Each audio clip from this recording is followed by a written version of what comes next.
Hey, y'all.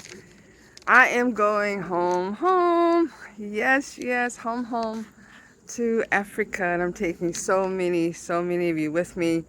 Um, I have never been to our continent, our homeland, our father motherland before. This will be my first time going to Africa. And I was thinking lately that up until the age of 28, I knew almost nothing about Africa. And I was explaining that to my students today. There was a young man in my undergraduate college, Huntingdon College, there in Montgomery, Alabama, who I believe might have been from Mali, West Africa. And on the other hand, I don't have a clue. I'm not sure at all because I was so alienated from him and from Africa, what Africa was or wasn't at the time, that I didn't even have basic curiosity. That's how little I knew. I missed an opportunity to know him, to learn his language, more about his people. I missed it. I remember simple things like he didn't smell good. He didn't use deodorant. I remember that he said he was looking for many wives, and that scared the heck out of me. So I pretty much steered clear of him. And as I fast forwarded and thinking about it to my wedding, I was told by my godmother at some point that my dad, during my wedding and afterwards, was quite concerned about something. He was concerned that Wakissa was marrying me to be a part of his harem. I had no clue, and that was so far from what it was, from the truth. I have a little sister who's told me recently that she had a similar concern because that's what we knew. We knew so little. Like I knew this from the young man back at Huntingdon. That we knew so very little. And now getting back to my dad, who is one of the main people that I'll be taking with me as I make this passage home, because of a story that he told me so many times. There was an affinity, there was a connection, and as soon as I could get any information, any knowledge of our father motherland, I was on it. And this story had to do with my great grandmother being drugged here from our homeland, from Africa.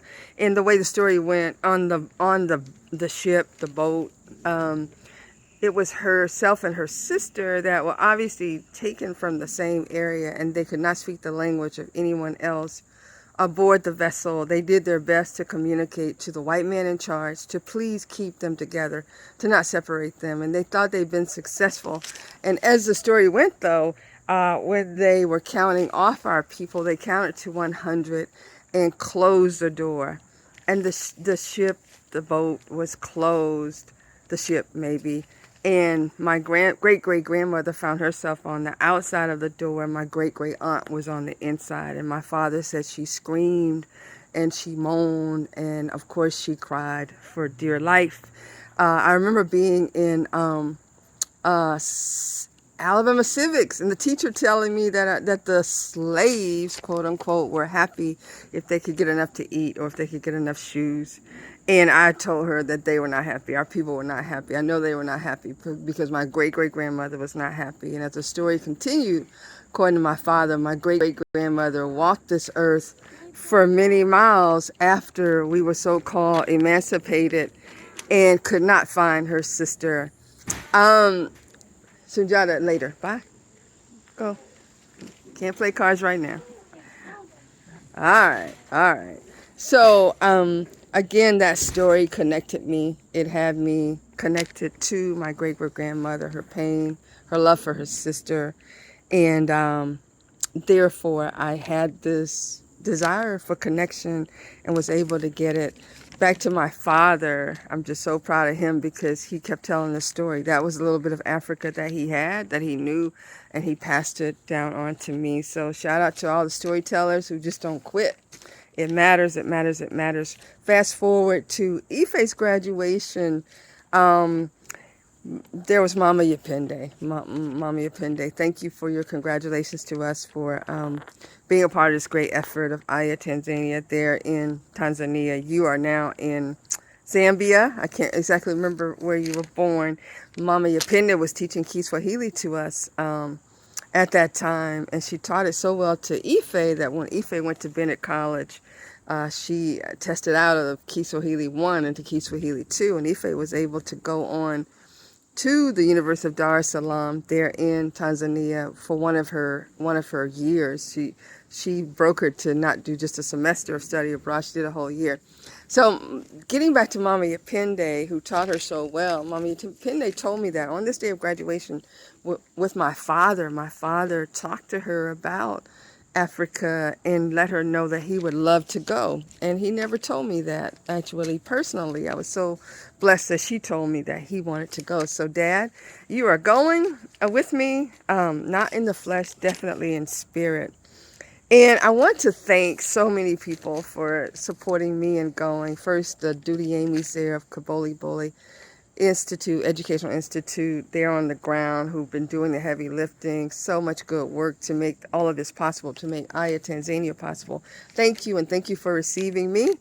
They're going to be taking such good care of me. Ife, thank you for your support, determination. You were real clear that I might not ever get there because there's always a reason not to go home, of course.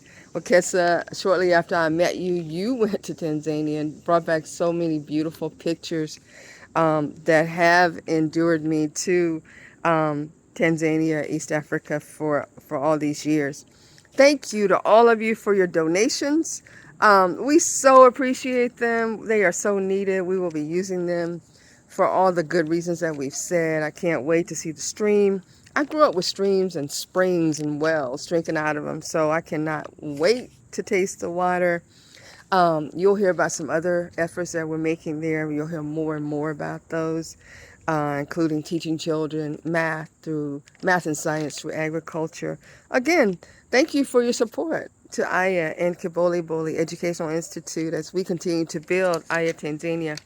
And y'all, we still need donations. None are too small. We really, really thank some of you for donations of $5 on up to 5,000. Um, we appreciate you. And for those of you who cannot give monetarily at this moment, just your prayers and your best wishes mean so very much to us. So on behalf of Wakesa, Aya Educational Institute, Kaboli Boli Educational Institute as well, Aya Tanzania, thank you. And we'll see y'all. I'll be updating a lot. I'll be showing you what I see through my eyes and ears, and can't wait.